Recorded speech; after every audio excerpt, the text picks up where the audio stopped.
واللہ ما طلعت شمس ولا غربت الا وانت فی قلبی. اور حقیقت بیداری اور پاکدامنی کی جڑ اپنے نفس سے ناراضگی ہے. انسان کو اللہ تعالیٰ نے دو نعمتیں دی ہیں، ایک دل اور ایک نفس. دل جو ہے یہ جذبات کا مقام ہے، محبت کا جذبہ، نفرت کا جذبہ، خوشی کا جذبہ، غم کا جذبہ. جذبات کا تعلق انسان کے قلب سے ہے. اور نفس جو ہے یہ خواہشات کا مقام ہے. ہر اچھی یا بری خواہش انسان کے نفس میں ہوتی ہے. اچھی خواہش تو یہ میں تہجد گزار بن جاؤں، مجھے تکبیر اللہ کی پابندی نصیب ہو جائے، یہ اچھی خواہشات ہے. اور بری خواہش یہ کہ مجھے پہچانا جائے، ہر بندہ میری بات کو مانے، میری بات کو سنا جائے، یہ بری خواہشات ہیں. جب نفس کی اصلاح ہو جاتی ہے تو اس میں اچھی خواہشات رہ جاتی ہیں، اور اگر اس کی اصلاح نہ ہو تو فطرتاً نفس کے اندر برائی ہے. اللہ تعالیٰ نے ارشاد فرمایا وَنَفْسٍ وَمَا سَوَّاهَا فَأَلْهَمَهَا فُجُورَهَا وَتَقْوَاهَا. نفس کی قسم کھا کر فرمایا کہ اس کے اندر ہم نے فسق و فجور اور تقوی دونوں چیزوں کو رکھ دیا ہے. تو جو بندہ اپنے آپ پر محنت نہیں کرتا اس کا نفس اس کو فسق و فجور ہی کے اوپر آمادہ کرتا ہے. چنانچہ ہر انسان کے نفس کی یہ چاہت ہوتی ہے میری خواہشات پوری ہوں، میں انجوائے کروں، مجھے لذت ملے. آنکھ قابو میں نہیں رہتی، زبان قابو میں نہیں رہتی، کان قابو میں نہیں رہتے، شرمگاہ قابو میں نہیں رہتی. بس وہ چاہتا ہے کہ کسی طرح میری خواہش پوری ہو جائے. اس لیے نفس اپنی مرضی چلاتا ہے. آپ نے سنا ہوگا کئی لوگوں کو جی میں تو وہ کروں گا جو میری مرضی ہوگی، میرا دل چاہے گا. جب یہ کہہ رہے ہوتے ہیں نا کہ میں وہ کروں گا جو میرا دل چاہے گا، اس کا مطلب یہ کہ میں اپنی مرضی پہ عمل کروں گا، اپنے نفس کی خواہش پہ عمل کروں گا. شریعت کہتی ہے کہ انسان کی مرضی کیا چیز ہوتی ہے؟ اصل تو اللہ کی مرضی ہے.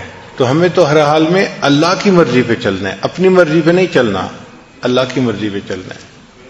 اور یہی نقطہ سمجھنا ذرا مشکل ہوتا ہے. اس دنیا میں اتنا کسی اور بت کی پرستش نہیں کی گئی جتنا نفس کی پرستش کی گئی ہے. اللہ کے بعد جس معبود کی سب سے زیادہ عبادت کی گئی ہے وہ انسان کا نفس ہے، اور کوئی بت نہیں ہے ایسا، انسان کا نفس ہے. یہ اتنا بڑا معبود ہے کہ انسانوں نے اپنے من کی پرستش کی ہے، اپنے من کی پوجا کی ہے. جو دل نے کہا وہ کر لیا. اس چیز کو سوچا ہی نہیں کہ شریعت اجازت دیتی ہے یا نہیں دیتی. اور یہی بنیاد اور فساد کی جڑ ہے کہ انسان کا نفس اتنا قوی ہو کہ جو اس کے اندر ٹیمپٹیشن ہو انسان اس کو پورا کر دکھائے. یہ جو ذکر و سلوک کی محنت ہے یہ نفس کو کمزور کرنے کی محنت ہے. اس کو کہتے ہیں نفس کو مارنا. مارنے سے مراد یہ نہیں ہے کہ کوئی چیز زندہ تھی اور اس پہ چھری پھیر دی وہ مر گئی. مارنے سے مراد یہ ہے کہ نفس کو اتنا کمزور کر دینا کہ یہ شریعت کی مخالفت کرنا چھوڑ دے. اس کو نفس کا مارنا کہتے ہیں. نہنگو اژدہا او شیر نر مارا تو کیا مارا. نہنگ کہتے ہیں کروکوڈائل کو. کروکوڈائل کو مارنا اتنا مشکل کام نہیں ہے. پائتھن کو مارنا مشکل کام نہیں ہے.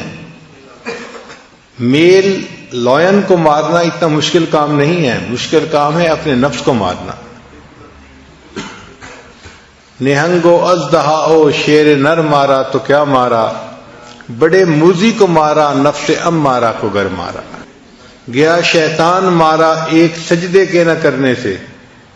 شیطان ایک سجدے نہ کرنے کے اوپر مارا گیا، اس کو دربار سے دھتکار دیا. گیا شیطان مارا ایک سجدے کے نہ کرنے سے، ہزاروں سال سجدے میں جو سر مارا تو کیا مارا. اس نے ہزاروں سال جو سجدے کیے زمین پر تو ان کا کیا فائدہ نکلا. نتیجہ تو یہ تھا نا کہ ایک سجدے کے نہ کرنے پہ وہ اللہ کے دربار سے دھتکار دیا گیا. تو بات یہی ہے کہ ہم آج ایسی زندگی گزار رہے ہیں کہ جن کاموں میں ہمارا نفس موافقت کرتا ہے ہم شریعت کے ان کاموں کی، ان باتوں کی پابندی کرتے ہیں، اور جس کام میں نفس مخالفت کرتا ہے تو شریعت کا حکم چھوڑ کے نفس کی پوجا کر لیتے ہیں، نفس کے پیچھے چل پڑتے ہیں. اور یہی چیز شرک خفی کہلاتی ہے. ایک ہے شرک جلی. شرک جلی کہتے ہیں کہ انسان بتوں کو سجدہ کرے، درختوں کو سجدہ کرے اور قبروں کو سجدہ کرے، اس کو شرک جلی کہتے ہیں، واضح شرک ہے. اور ایک ہے شرک خفی، چھپا ہوا شرک. شرک خفی کیا ہے کہ ایک طرف اللہ کا حکم آ گیا اور ایک طرف انسان کی اپنی خواہش آ گئی، تو وہ اللہ کے حکم کو چھوڑ کے اگر خواہش پہ عمل کر لیتا ہے اس نے شرک خفی کا ارتکاب کر لیا. یہ مشرک ہے، ابھی بھی آزاد نہیں ہے، موحد نہیں ہے، اس نے اپنے نفس کو اپنا جو ہے خدا بنایا ہوا ہے. تو یہ ذکر و سلوک کی محنت انسان کو سکھاتی ہے کہ ہم نے اپنے نفس کی خواہشات کو کیسے توڑنا ہے، کیسے چھوڑنا ہے اور اس کو کیسے رد کرنا ہے، اپنی ٹیمپٹیشنز کو کیسے ہم نے برداشت کرنا ہے. انسان کے اندر ذکر کرنے سے یہ قوت آ جاتی ہے، پھر اس کا دل چاہتا ہے کہ میں دیکھوں غیر محرم کی طرف، مگر نہیں دیکھتا. اس کا دل چاہتا ہے کہ میں زبان سے یہ بات نکالوں، مگر وہ دوسرے کی غیبت نہیں کرتا. وہ اپنے آپ کو شریعت کا پابند کر لیتا ہے، اور یہی چیز انسان کی کامیابی کی بنیاد ہے. اب نفس کمزور ہو جائے اس کے لیے ہمارے اکابر نے بہت محنتیں کروائیں. چنانچہ آپ شروع دور میں دیکھیں اکابرین میں تو وہ اپنے خواہشات کو توڑنا اس پر بہت محنت کرواتے تھے، بہت محنت کرواتے تھے. دل میں چاہت پیدا ہوئی نہیں پوری کرنی تاکہ نفس کمزور ہو جائے. مقصد کیا تھا؟ نفس کمزور ہو جائے. یہاں تک کہ اگر پانی کا گھڑا دھوپ میں پڑا ہے تو جی چاہا کہ اس کو اٹھا کے میں سائے پہ رکھ دوں، ٹھنڈا ہو جائے گا پانی ذرا، تو نہیں، نفس چونکہ چاہ رہا ہے میں نے ایسا نہیں کرنا، تو نہیں کرتے تھے. پھر کھانا نہیں کھاتے تھے. بعض کے بارے میں تو یہاں تک مشہور ہے کہ انہوں نے روٹی لکڑی کی بنوائی اور گلے میں لٹکا لی. جب بھوک لگتی تھی تو وہ لکڑی کی روٹی کو دانتوں میں چباتے تھے. اے نفس، تو مجھے اللہ کی مخالفت پہ جو ہے آمادہ کرتا ہے، میں تجھے کھانا کیوں دوں؟ تو کھانا ہی نہیں کھاتے تھے، اتنا مجاہدہ کرتے تھے. پانی نہیں پیتے تھے، کھانا نہیں کھاتے تھے. یہ جو ہے نا قلت کلام، قلت منام، قلت طعام، یہ سب ٹرم نکلی اسی لیے ہے اپنے نفس کو کمزور کرنے کی خاطر کہ انسان کم بولتا ہے تو کم گناہ کرتا ہے، تو کم بولے. آج کل ہم زیادہ بولنے کے مریض ہیں، اس لیے ہمیں بار بار اعلان کرنا پڑتا ہے بھئی مسجد ہے، اعتکاف ہے، آپ آہستہ بولے، آہستہ بولے. اس کی وجہ کیا ہوتی ہے کہ ہم نے چپ کے مزے نہیں لیے ہوتے. ہمیں خبر ہی نہیں کہ چپ کے مزے کیا ہوتے ہیں. یہ چپ کے مزے ایسی نعمت ہیں کہ جس بندے کو نصیب ہو جائے اس کا بولنے کو دل نہیں چاہتا، وہ خاموش بیٹھا اپنے رب کی یاد میں لگا ہوا ہوتا ہے. حضرت خواجہ باقی رحمۃ اللہ علیہ بہت خاموش رہتے تھے. ایک بندے نے کہا کہ حضرت آپ کچھ نصیحت کریں، آپ کی نصیحت سے لوگوں کو فائدہ ہوگا. تو حضرت نے جواب میں کہا جس نے ہماری خاموشی سے کچھ نہیں پایا وہ ہماری باتوں سے بھی کچھ نہیں پائے گا. جس نے ہماری خاموشی سے کچھ نہیں پایا وہ ہماری باتوں سے بھی کچھ نہیں پائے گا. تو خاموش رہنا آسان کام نہیں ہے. بندے کی ایک طبیعت بنی ہوتی ہے بولنے کی، اور ذرا موقع ملتا ہے تو بولنا ہی شروع کر دیتا ہے، رکنا بھی چاہے تو رک نہیں سکتا. اور جس کو خاموشی کے مزے اللہ تعالیٰ فرما دیں اس کا دل گھبرا رہا ہوتا ہے کہ کیوں اتنی ٹر ہو رہی ہے. جیسے برسات کے موسم میں مینڈک ہوتے ہیں نا تو ٹر ٹر ہو رہی ہوتی ہے، ایک آواز آ رہی ہوتی ہے مستقل، اسی طرح بندہ چپ نہیں رہ سکتا، ٹر ٹر کرتا رہتا ہے، بولتا رہتا ہے بولتا رہتا ہے۔ ہمارے مشائخ مراقبہ سکھانے کے لیے خاموش رہنا سکھاتے تھے۔ چنانچہ حضرت اقدس تھانوی رحمۃ اللہ کی خانقاہ پہ جو بندہ تربیت کے لیے آتا تھا، پہلا کام اس کے ذمہ لگتا تھا کہ آپ نے کلام نہیں کرنا، بات نہیں کرنی، چپ رہنا ہے۔ ہاں سلام اگر کوئی کرے تو اس کا جواب دے سکتے ہیں چونکہ وہ واجب ہے، اس کے علاوہ کلام نہیں کر سکتے۔ تو صرف سلام کا جواب دینے کی اجازت تھی، اس کے علاوہ کلام کرنے کی اجازت نہیں تھی۔ حضرت خواجہ مجذوب رحمۃ اللہ علیہ چونکہ شاعر تھے اور ان سے لوگ زیادہ واقف بھی تھے اور مانوس بھی تھے، تو ان سے زیادہ باتیں کرنے کی کوشش کرتے تھے۔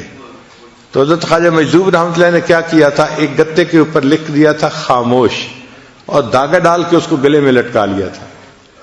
تو اگر کوئی بندہ ان سے بات کرنے لگتا تھا تو وہ اس کی طرف اشارہ کر دیتے تھے، صرف بھئی دیکھ لو یہ سائن ہے خاموش، اس طرح خاموش رہتے تھے۔ حضرت مفتی محمد شفیع رحمۃ اللہ علیہ اور حضرت مولانا یوسف النوری رحمۃ اللہ علیہ کے بارے میں آتا ہے کہ جب دونوں شہزادوں نے علم حاصل کر لیا تو تھانہ بھون حاضر ہوئے کہ حضرت کی خدمت میں کچھ وقت رہتے ہیں۔ اب جب وہاں گئے تو عشاء کی نماز پڑھ کے کمرے میں آئے، دونوں کو رہنے کے لیے ایک ہی کمرہ دے دیا گیا تھا۔ تو کچھ بیٹھے تو کوئی بات چیت شروع ہو گئی، تازہ علم پڑا ہوا تھا، بات ہوتی گئی۔ تھوڑی دیر کے بعد جو خانقاہ کا خادم تھا بوڑھا، وہ آیا، اس نے آ کے دروازہ کھٹکھٹایا کہ جی خانقاہ میں عشاء کے بعد باتیں کرنے کی اجازت نہیں ہے، آپ چپ ہو جائیں۔ وہ چپ ہو گئے، مگر اس کو روٹین میں لیا، اور تھوڑی دیر کے بعد پھر کوئی مسئلہ شروع ہو گیا، پھر باتیں شروع ہو گئیں۔ جب پھر باتیں شروع ہونے لگیں تو تھوڑی دیر کے بعد وہ خانقاہ کا خادم آیا اور اس نے آ کے کہا کہ جی مجھے حضرت کی طرف سے یہ حکم ہے کہ جو ایک دفعہ منع کرنے پہ نہ رکے اور پھر باتیں کرتے رہے، اس کی سامان کی گٹھڑی اس کے سر کے اوپر رکھو اور اس کو خانقاہ سے دھکا دو، جاؤ۔ جب آپ نے بات سمجھنی نہیں تو رہنے کا کیا فائدہ، کیوں وقت اپنا بھی ضائع کر رہے ہو، ہمارا بھی ضائع کر رہے ہو۔ تو اس نے کہا جناب میں دوسری دفعہ آ کے بتا رہا ہوں، اب اگر میں نے آپ لوگوں کی آواز سن لی تو میں نے آپ کا سامان آپ کے سر پہ رکھنا ہے اور آپ کو خانقاہ سے نکال دینا ہے۔ پھر دونوں کو احساس ہوا کہ خاموشی کی اہمیت کتنی تھی، کتنا سیریس معاملہ تھا۔ پھر اس کے بعد وہ نہیں بولے۔ ایک عالم آئے حضرت تھانوی رحمۃ اللہ کو ملنے کے لیے، بڑے عالم تھے، مگر حضرت نے انہیں کہا کہ آپ نے بات نہیں کرنی، چنانچہ وہ بالکل نہیں بولتے تھے۔ تو تھانہ بھون کے جو مقامی لوگ تھے وہ ان کو گونگا سمجھتے تھے، کیونکہ کبھی بولتے سنا جو نہیں، اس کو کوئی بات بھی کرنی ہوتی تھی تو اشاروں سے کرتے تھے، تو لوگ ان کو گونگا سمجھتے تھے۔ جب وہ کچھ عرصہ رہے اور ان کے اوپر رنگ چڑھ گیا تو اب حضرت نے ایک دن انہیں کہا کہ آپ درس قرآن دیں۔ تو انہوں نے درس قرآن دینا شروع کیا تو مقامی لوگ حیران تھے اور آپس میں باتیں کر رہے تھے کہ دیکھو حضرت گنگوہی کی کرامت کے گونگے بندے نے بھی بولنا شروع کر دیا۔ تو مشائخ اتنا چپ کا مجاہدہ کرواتے تھے کہ بات ہی نہیں کرنی، اور واقعی چپ کے اپنے مزے ہیں، ہم اس سے واقف نہیں ابھی۔ اگر واقف ہو جائیں تو بات کرنا ہمیں مشکل نظر آئے، دل نہ چاہے بات کرنے کو۔ تو خانقاہوں میں جو رکھ کے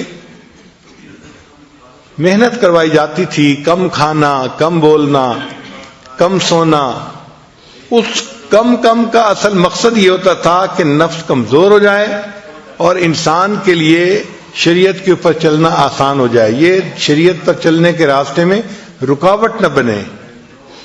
اس لیے اپنی خواہشات کو توڑنا یہ سب سے بڑی چیز سکھائی جاتی تھی کہ بھئی کوئی بھی خواہش دل میں پیدا ہو اس پر عمل نہیں کرنا۔ حضرت عبداللہ ابن عمر رضی اللہ تعالیٰ عنہ کے دل میں ایک مرتبہ خواہش پیدا ہوئی کہ میں مچھلی کھاؤں، بیمار بھی تھے، آخری وقت تھا۔ تو بیوی نے مچھلی بنوائی، جب مچھلی بن کے تیار ہوئی اور دسترخوان پہ لائی گئی تو اس وقت دروازے پہ ایک سائل آ گیا، اس نے کہا جی کہ مجھے اللہ کے لیے کچھ دے دو۔ حضرت نے وہ مچھلی اٹھا کے سائل کو پکڑا دی۔ کہ میں نے اس کو آخرت کے لیے ذخیرہ بنا دیا. یعنی اپنی خواہش پہ عمل نہیں کرنا کہ میرے اندر چاہت جو پیدا ہوئی تھی کہ میں مچھلی کھاؤں، میں نے اپنی چاہت پہ عمل نہیں کرنا. اور آج کل تو اپنی ہی چاہت کا یعنی ماحول بنا ہوا ہے. ہر بندہ، کیا مرد اور کیا عورت، کرنا وہ ہے جو میرا دل چاہے، میرا جی چاہے.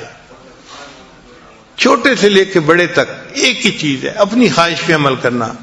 اس وجہ سے آج نفس اتنے موٹے ہیں کہ انسان کے قابو میں نہیں، اور ان کو کمزور کرنا ایک مشکل کام بن گیا ہے.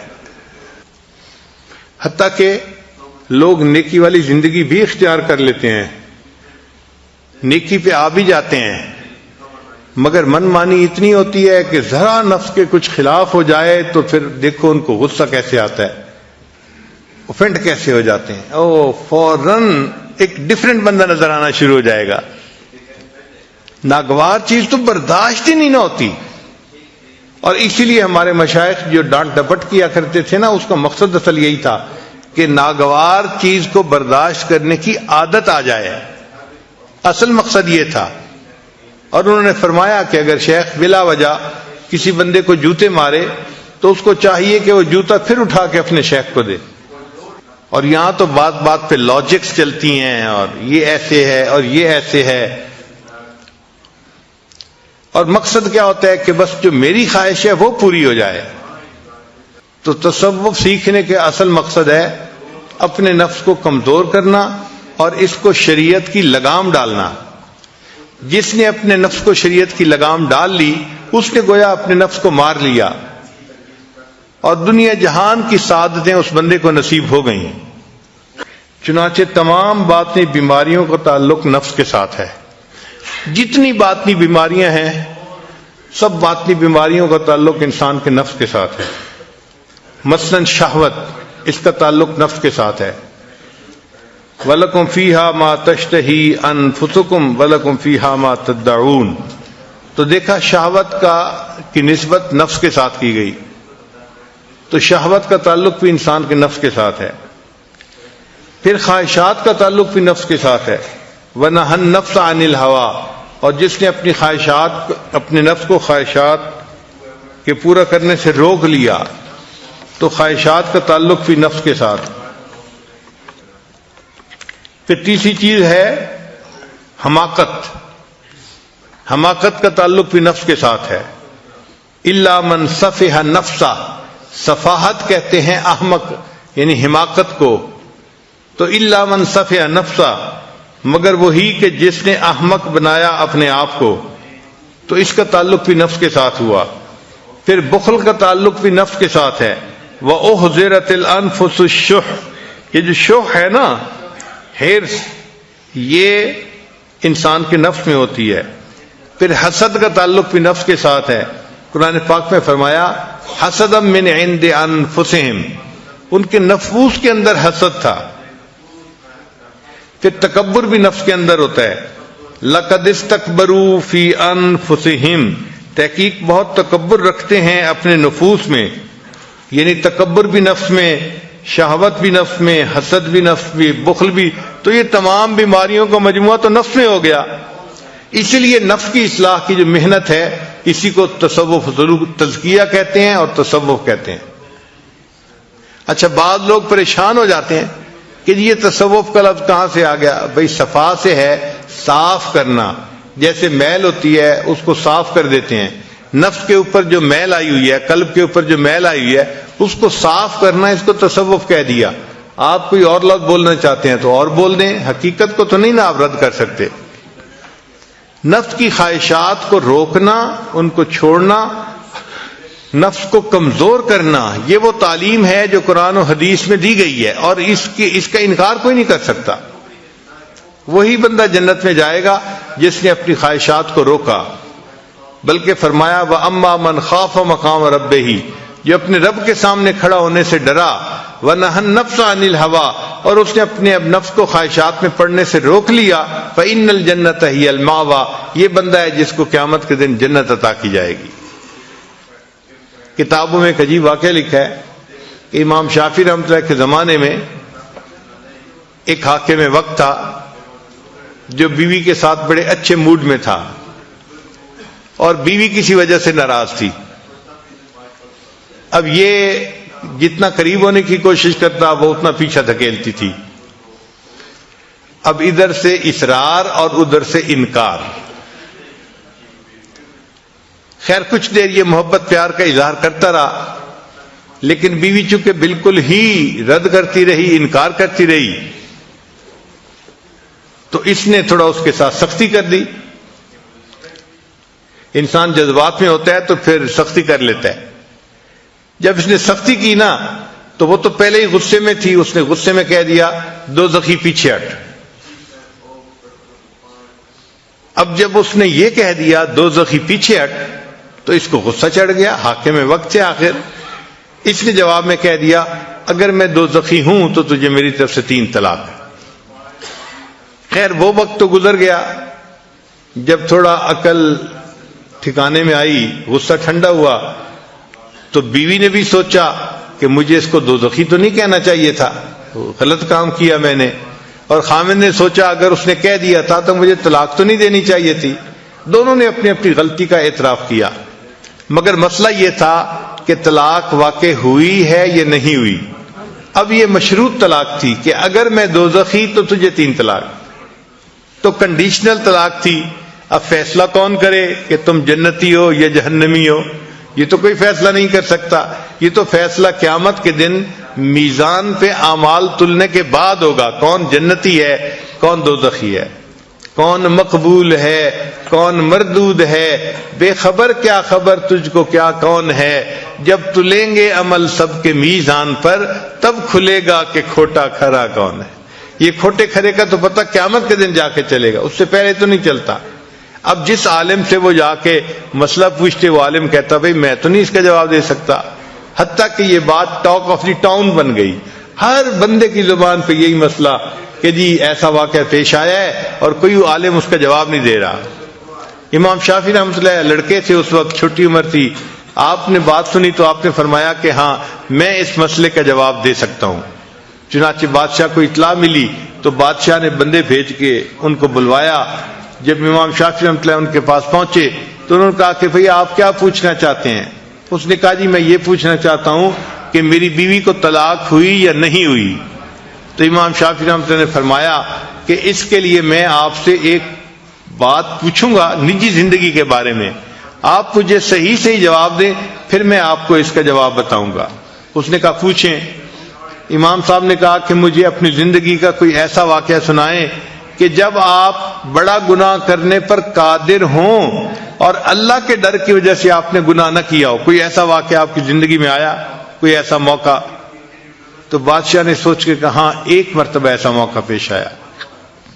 بھئی کون سا واقعہ؟ اس نے کہا جی کہ ایک دفعہ میں دفتر سے ذرا جلدی اپنے گھر آ گیا اور جب میں اپنے کمرے میں داخل ہوا تو میرے کمرے میں جو کام کرنے والی ایک نوجوان لڑکی تھی وہ کام کر رہی تھی، یعنی بستر ٹھیک کر رہی تھی، صفائی کر رہی تھی. میں کمرے میں داخل ہوا تو میں نے کنڈی لگا دی. جب کمرے میں دیکھا تو وہ جوان لڑکی میرے بیڈ کے پاس موجود ہے. اب ذرا میں اس کے قریب ہوا تو مجھے اس کے حسن و جمال کا اندازہ ہوا کہ وہ تو بہت ینگ لڑکی تھی اور بہت خوبصورت لڑکی تھی. تو میں نے جب اس کے حسن و جمال کو دیکھا تو میرے دل کے اندر خواہش پیدا ہوئی. اب اللہ نے عورت کو سمجھ دی ہوتی ہے، چنانچہ وہ لڑکی فوراً سمجھ گئی بادشاہ کے انداز سے کہ اس کے قدم اٹھانے کا انداز اچھا نہیں ہے. تو جب بادشاہ اس کے ذرا قریب ہوا نا تو لڑکی نے کہا یا ملک اتق اللہ، اے بادشاہ اللہ سے ڈر. کہتے کہ جب اس نے یہ الفاظ کہے تو میرے دل پر ان الفاظ کا ایسا اثر ہوا کہ میں نے اس کو کہا کہ اچھا تم یہاں سے چلی جاؤ، میں تمہیں ہاتھ بھی نہیں لگاتا. چنانچہ وہ لڑکی جو تھی تقیہ نقیہ تھی، پاک صاف تھی، وہ وہاں سے چلی گئی اور بادشاہ جو تھا اس نے اپنا کمرہ پھر لاک کر لیا، اپنا کام کر لیا. کہنے لگا کہ یہ ایک ایسا موقع تھا اگر میں اس لڑکی کے ساتھ بدکاری کرنا چاہتا تو کوئی مجھے پوچھنے والا نہیں تھا، چونکہ میں بادشاہ تھا، میرے پاس موقع تھا، پھر تنہائی تھی، پھر میں نے کمرہ لاک بھی کر لیا تھا، مگر اللہ کے ڈر سے میں نے اس گناہ کو چھوڑ دیا۔ یہ ایک ایسا موقع آیا ہے کہ میں نے ایک گناہ کو اللہ کی رضا کے لیے چھوڑا۔ تو جب اس نے یہ واقعہ سنایا تو امام شافعی رحمۃ اللہ نے فرمایا کہ ہاں میں فتویٰ دیتا ہوں کہ تو جنتی ہے اور تیری بیوی کو طلاق نہیں ہوئی۔ اب یہ بات جب باہر نکلی تو علماء حیران کہ بھئی یہ فتویٰ کیسے انہوں نے دے دیا گیا، یہ کون بندہ ہے جو جنت کی ٹکٹیں بیچ رہا ہے، جنت کی ٹکٹیں الاٹ کر رہا ہے، یہ کون ہے؟ تو امام شافعی رحمۃ اللہ سے پوچھا گیا، ان کا دیکھو بھئی یہ فتویٰ میں نے نہیں دیا، یہ فتویٰ قرآن پاک میں خود اللہ تعالیٰ نے عطا فرمایا ہے۔ انہوں نے پوچھا کون سا؟ انہوں نے آیت پڑھی وَأَمَّا مَنْ خَافَ مَقَامَ رَبِّهِ، اور جو بندہ اپنے رب کے سامنے کھڑے ہونے سے ڈر گیا، وَنَهَى النَّفْسَ عَنِ الْهَوَىٰ، اور اس نے اپنے نفس کو خواہشات میں پڑنے سے روک لیا، فَإِنَّ الْجَنَّةَ هِيَ الْمَأْوَىٰ، اس کا ٹھکانہ جنت ہے۔ تو قرآن فیصلہ دے رہا ہے کہ اس کا ٹھکانہ جنت ہے۔ جب وہ جنتی ہے تو اس کا مطلب ہے اس کو طلاق نہیں ہوئی اس کی بیوی کو۔ تو بات ایسی ہے، اگر ہم اپنی خواہشات نفسانی کو روکیں گے، اس کے بدلے اللہ تعالیٰ ہمیں اپنی رضا عطا فرمائیں گے، ہمیں جنت عطا فرمائیں گے۔ چنانچہ یہ چیز ذہن میں رکھیں کہ جس کام میں نفس کی لذت ہوتی ہے اس میں روح کی جو ہے تنزلی ہوتی ہے، اور جس کام میں نفس کی تنزلی ہوتی ہے اس کام میں روح کی ترقی ہوتی ہے۔ چنانچہ جس کام سے نفس کے اوپر چوٹ پڑتی ہے اس کام سے انسان کو روحانی ترقی نصیب ہوتی ہے، اور جس چیز سے نفس کو لذتیں مل رہی ہوتی ہیں اس سے انسان کی روحانی تنزلی ہوتی ہے۔ کہتے ہیں کہ حضرت بایزید بسطامی رحمۃ اللہ کو ایک مرتبہ خواب میں اللہ تعالیٰ کی زیارت نصیب ہوئی۔ خواب میں زیارت کا نصیب ہونا یہ ممکن ہے، بزرگوں نے لکھا ہے کتابوں میں۔ تو انہوں نے اللہ سے پوچھا، اے اللہ کیف اصل الیک، میں آپ تک کیسے پہنچ سکتا ہوں، میں آپ تک پہنچنا چاہتا ہوں، اے اللہ میں آپ تک کیسے پہنچ سکتا ہوں؟ تو رب کریم نے آگے سے جواب دیا، اے میرے پیارے دع نفسک و تعال، تو اپنے نفس کو چھوڑ دے اور میرے تک آ جا۔ اس لیے بایزید بسطامی رحمۃ اللہ فرمایا کرتے تھے کہ جنت 2 قدم ہے۔ اکثر محفلوں میں فرماتے تھے جنت 2 قدم ہے، جنت 2 قدم ہے۔ تو کسی نے کہا کہ حضرت آپ کیسے کہتے ہیں کہ جنت 2 قدم ہے؟ آپ نے فرمایا پہلا قدم اپنے نفس پہ رکھ لو، تمہارا دوسرا قدم جنت سے پہنچ جائے گا۔ تو پہلا قدم نفس پہ رکھنا پڑتا ہے تب نفس مرتا ہے، ورنہ نہیں نفس مرتا۔ اور یہ ذہن میں رکھنا کہ ہمارا بدترین دشمن وہ ہمارا اپنا نفس ہے۔ حدیث پاک ہے اعداء عدوک نفسک التی بین جنبیک، کہ تم اپنے نفس سے دشمنی رکھو، وہ نفس جو تمہارے جو ہے وہ پہلو کے درمیان میں ہے، وہ تمہارا سب سے بڑا دشمن ہے۔ ہم اپنے نفس کو پالنے میں لگے ہوتے ہیں اور نفس ہمیں جہنم میں دھکے دینے میں لگا ہوتا ہے۔ اور یہ نفس ایسا مکار ہے کہ اس کا مکر شیطان سے بھی زیادہ۔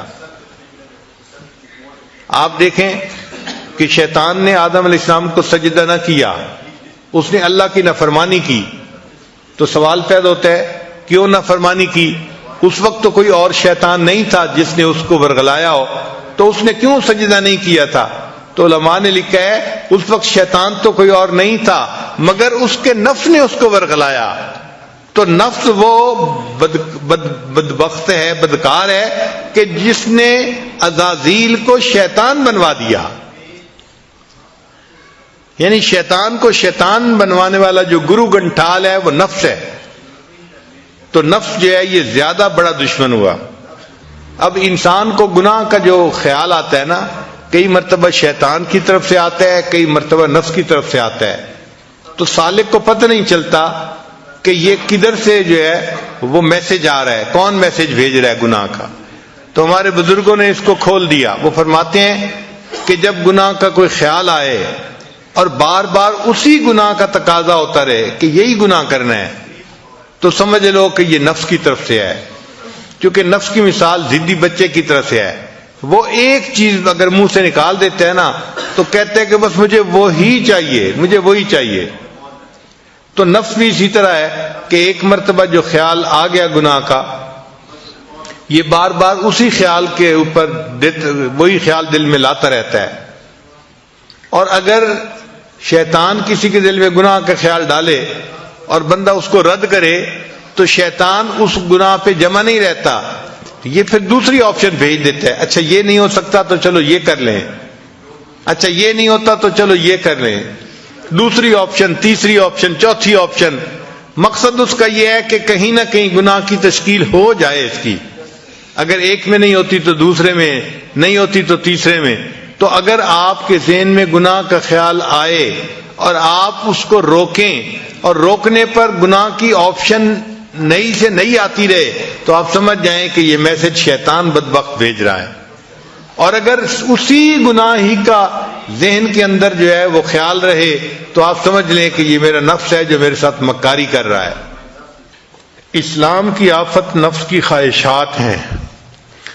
حضرت امام ربانی، حضرت مجدد ثانی رحمۃ اللہ اپنے مکتوبات میں اس پہ بہت تفصیل لکھتے ہیں. یہاں پر ایک حدیث مبارکہ پیش کی جاتی ہے. حضرت عبداللہ ابن عباس عنہ نے فرمایا ہر چیز کے لیے ایک آفت ہوتی ہے.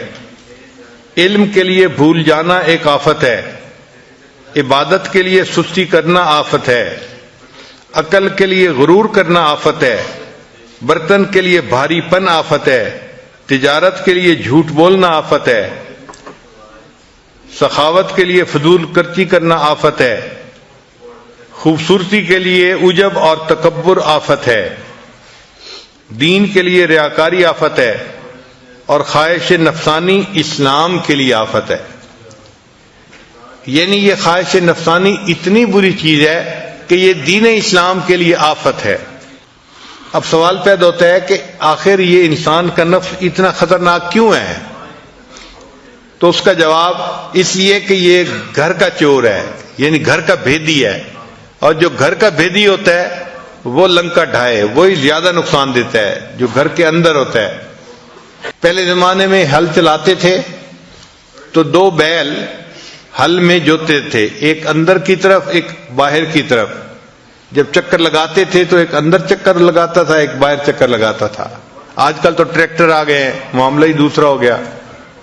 ایک بزرگ کھڑے تھے تو انہوں نے دیکھا کہ اچانک وہ جو کسان تھا نا اس نے اندر والے بیل کو مارنا شروع کر دیا. تو اس نے پوچھا بھئی تم باہر والے کو نہیں مار رہے، اندر والے کو کیوں مارتے جا رہے ہو؟ اس نے کہا کہ اس نے ٹاپا مارا ہے. ٹاپا مارنا کہتے ہیں کہ آپ ہل چلا رہے ہیں پھر کوئی چیز جگہ درمیان میں زمین کی چھوڑ کے، یعنی روٹین سے ہٹ کے جگہ چھوڑ کے آگے چلے جانا، اس کو ٹاپا کہتے ہیں. اور جب بھی وہ ٹاپا مارتے ہیں تو اندر والا بیل جو ہے نا وہ بدماشی کرتا ہے، جس کی وجہ سے کچھ زمین خالی رہ جاتی ہے، ورنہ تو روٹین میں چلتا رہتا ہے سلسلہ. تو جس طرح انہوں نے پھر فرمایا کہ میاں اگر بیل نے ٹاپا مارا تم اس کو اتنا مار رہے ہو، جو تمہارا نفس ٹاپے مار رہا ہے، اگر اللہ نے تو اسے پوچھ لیا تو تمہارا کیا بنے گا؟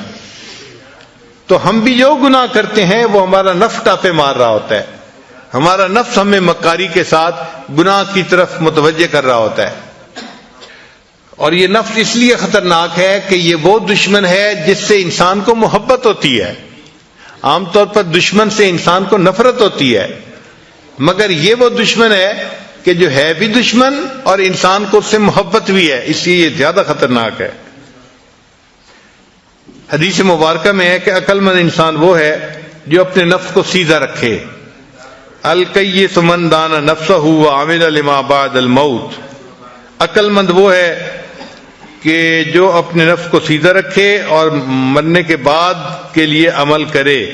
والعاجز من اتبع نفسہ ہواہا وتمنى علی اللہ.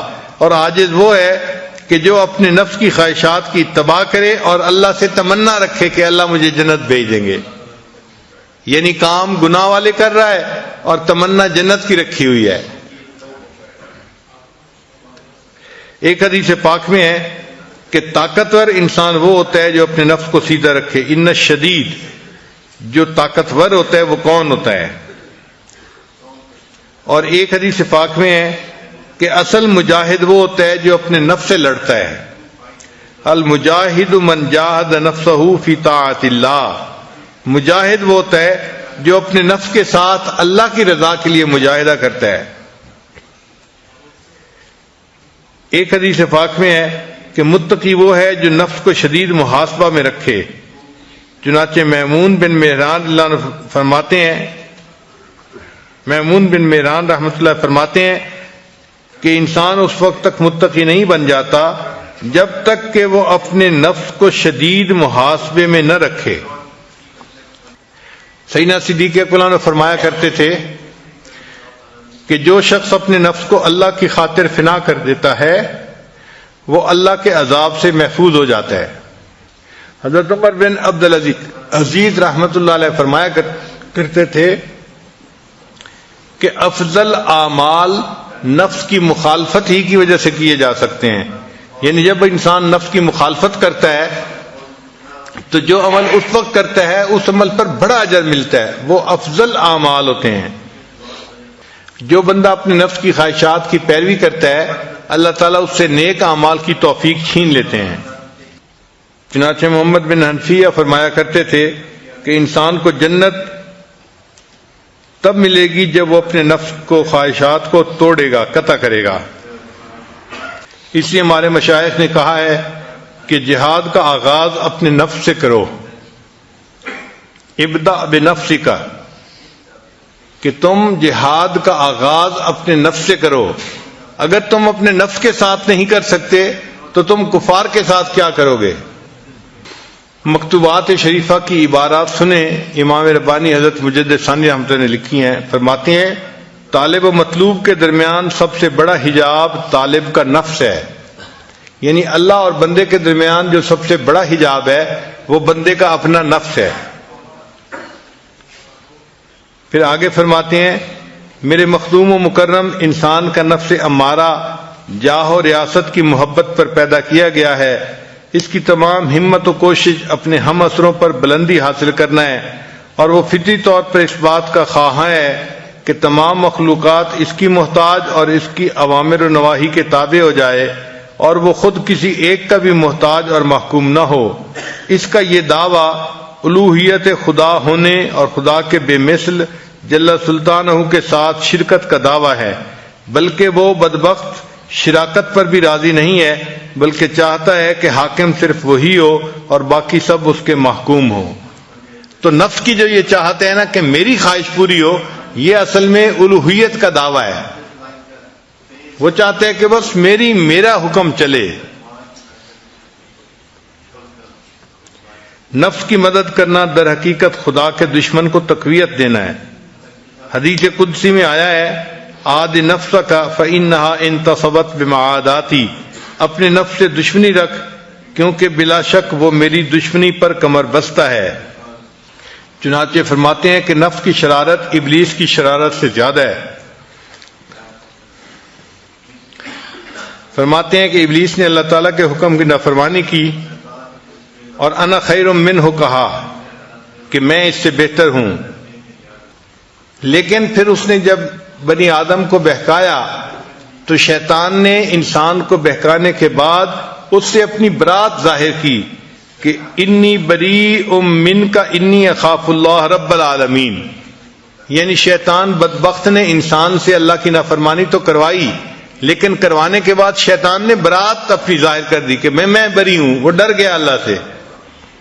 لیکن نفس ایسا باغی ہے کہ اس نے کہا انا ربکم الاعلی، اور اس پر وہ نہ نادم ہوا نہ پریشان ہوا اور نہ اس سے اس نے برات کا اظہار کیا۔ اس سے پتہ چلا کہ نفس کی شرارت زیادہ ہے بنسبت ابلیس یعنی شیطان کے۔ اب سوال پیدا ہوتا ہے کہ اس نفس کو کنٹرول کرنے کا کیا طریقہ ہے؟ تو تین باتیں بڑی اہم ہیں۔ پہلی بات کہ نفس کو شہوات سے روکا جائے، کوئی بھی خواہش نفسانی انسان کے ذہن میں پیدا ہو فوراً اس پر عمل نہیں کرنا چاہیے، بلکہ اس کو روکنا چاہیے، اس پہ عمل نہیں کرنا۔ تو نفس کو خواہشات سے روکا جائے، پہلی بات۔ دوسری بات، نفس پر عبادات کا بوجھ ڈالا جائے۔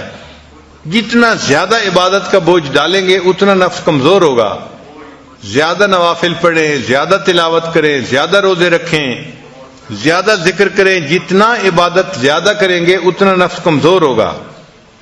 اور تیسری بات کہ اللہ سے دعا مانگتے رہیں، کیونکہ نفس کی اصلاح اللہ کی رحمت کے بغیر ممکن نہیں. قرآن پاک میں ہے وما ابرئ نفسی ان النفس لامارۃ بالسوء الا ما رحم ربی. جس پر رب کا رحم ہوتا ہے اس بندے کا نفس جو ہے وہ سیدھا ہو جاتا ہے، ورنہ تو نفس کا سیدھا ہونا مشکل ہے. حضرت اقدس تھانوی رحمۃ اللہ نے فرمایا کہ نفس کی اصلاح کے لیے 3 کام بہت اہم ہیں. پہلا کام مرشد کامل کی خدمت میں رہے. دوسرا کام اپنے دشمنوں اور حاسدوں سے سبق سیکھے. اور تیسرا کام کہ دوسرے لوگوں سے عبرت پکڑے.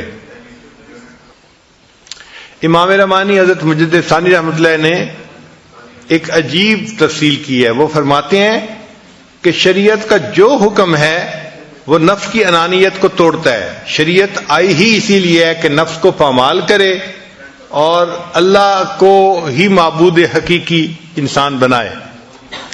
انبیاء نے آ کے وہی طریقہ سکھایا کہ جس طریقے پر چل کر انسان اپنے نفس کی مکاری سے بچ سکتا ہے اور اپنے اللہ کے پسندیدہ بندوں میں شامل ہو سکتا ہے.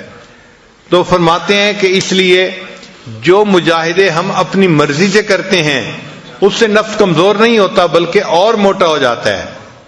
وہ سمجھتا ہے کہ میرے جیسا تو کوئی اور ہے ہی نہیں، جتنا نیک میں ہوں کوئی اور اتنا نیک ہی نہیں ہے. اور وہ فرماتے ہیں کہ ہر کام جو سنت کے مطابق کیا جائے تو اس سے نفس پامال ہوتا ہے. لہذا بہترین طریقہ اپنے نفس کو کمزور کرنے کا کہ ہر چھوٹے اور بڑے کام میں سنت کی اتباع کی جائے. کھانے میں، پینے میں، لباس میں، گفتار میں، کردار میں، چلنے پھرنے، ہر کام میں، ہر چھوٹے اور بڑے کام میں سنت کی پیروی کرنا، اس سے نفس زیادہ کمزور ہوتا ہے. فرماتے ہیں انبیاء علیہ الصلوات و تسلیمات کی بعثت سے مقصود اور شرعی احکامات میں حکمت کی وجہ یہی ہے کہ نفس امارہ عاجز اور خراب ہو جائے، کیونکہ شرعی احکامات نفسانی خواہشات کو دور کرنے کے لیے وارد ہوئے ہیں. جس قدر شریعت کے مطابق عمل کیا جائے گا اسی قدر نفسانی خواہشات زائل ہوتی جائیں گی. یہی وجہ ہے کہ خواہشات نفسانی کو دور کرنے میں شرعی احکامات میں سے ایک حکم بجا لانا ان 1000 سالہ ریاضتوں اور مجاہدوں سے بہتر ہے جو اپنی طرف سے کیے جائیں. بلکہ یہ ریاضتیں اور مجاہدے جو روشن شریعت کے مطابق واقع نہیں ہوئے نفسانی خواہشات کو اور قوت دینے والے بن جاتے ہیں. برہمنوں اور جوگیوں نے ریاضتوں اور مجاہدوں میں کمی نہیں کی، لیکن ان میں سے کوئی چیز ان کے لیے فائدہ مند نہیں ہوئی، اس لیے کہ ان کے مجاہدے ان کی مرضی کے مطابق تھے. ان کے مجاہدوں نے ان کی نفس کی تقویت دی اور ان کے سوا ان کو کچھ حاصل نہ ہوا. فرماتے ہیں مثلا زکوٰۃ کی ادائیگی میں جس کا کہ شریعت نے حکم دیا ہے 1 دینار خرچ کرنا نفس کے خراب اور ذلیل کرنے میں اپنی مرضی سے 1000 دینار خرچ کرنے سے زیادہ فائدہ مند ہے. یعنی ایک بندہ اپنی مرضی سے 1000 دینار صدقہ کرتا ہے، وہ فرماتے ہیں کہ 1000 دینار سے نفس کمزور نہیں ہوتا، لیکن زکوٰۃ کی ادائیگی میں 1 دینار کے خرچ کرنے پر نفس کمزور ہو جاتا ہے، چونکہ وہ شریعت کا حکم ہے. اس لیے فرماتے ہیں کہ عید الفطر کے دن کھانا کھانا اس سے نفس کمزور ہوتا ہے، اور اپنی مرضی سے پورا سال نفلی روزے رکھنا اس سے نفس کمزور نہیں ہوتا، چونکہ وہ اپنی مرضی تھی اور یہ اللہ کے حکم کی فرما برداری تھی. نماز فجر کی 2 رکعتوں کو جماعت کے ساتھ ادا کرنا جو کہ سنتوں میں سے ایک سنت کا بجا لانا ہے، اس بات سے کئی